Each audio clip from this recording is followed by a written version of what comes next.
story is waiting. The world that was has changed and grown. So will you. What were the key thoughts when you created the art style of Fable? I mean, what we wanted to do is we wanted to be unique. We also wanted a slightly European look. We wanted for the game to feel quite intimate. I mean, I think we had quite a large world, but we wanted everything to feel quite intimate. It was all about us kind of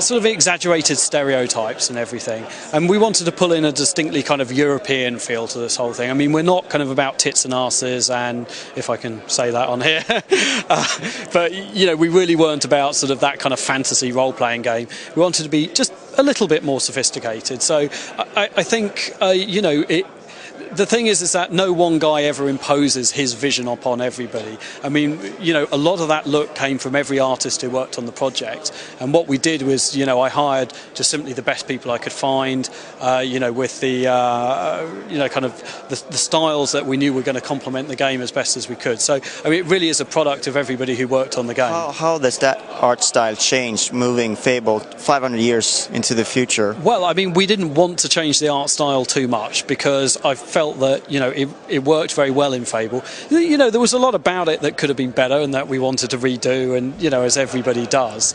So all we really did is we wanted to just, we kind of say it's sort of Fable if it was done by Ridley Scott or something like that. It's just a little bit more mature, a little bit more sophisticated, but otherwise it's a formula that seems to work very well, and we don't want to tamper too much with that at all. So in your mind, what is it that Ridley Scott does well that you will try to emulate in Fable 2?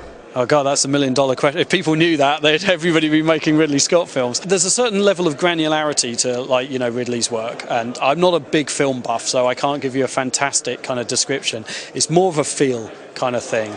I think his stuff is cinematically looks very unique, and there's a certain quality to the light and the kind of the way he shoots stuff. And we wanted a slightly more cinematic feel to Fable. I'm not going to say grittier or darker because it isn't, but it does have a certain, you know, a little bit more depth and to it. So yeah, that's kind of what we were looking for. What kind of challenges is there for the art production with the next-gen consoles, would you say, like moving from Xbox PC to Xbox 360?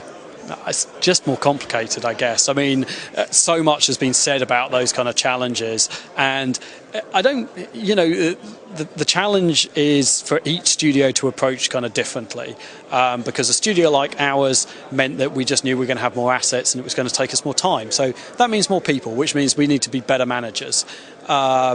But, you know, I mean, you will have seen going around here that everybody approaches it differently. If you're not a big company, then, you know, excel in a small game or something like that. So I don't want to make too much out of those challenges because they are there, but in actual fact, the shift over to the new kind of consoles is more exciting than anything else. And I think any artist worth his salt, you know, really wants to work on those kind of things. Just give you a tremendous amount more freedom.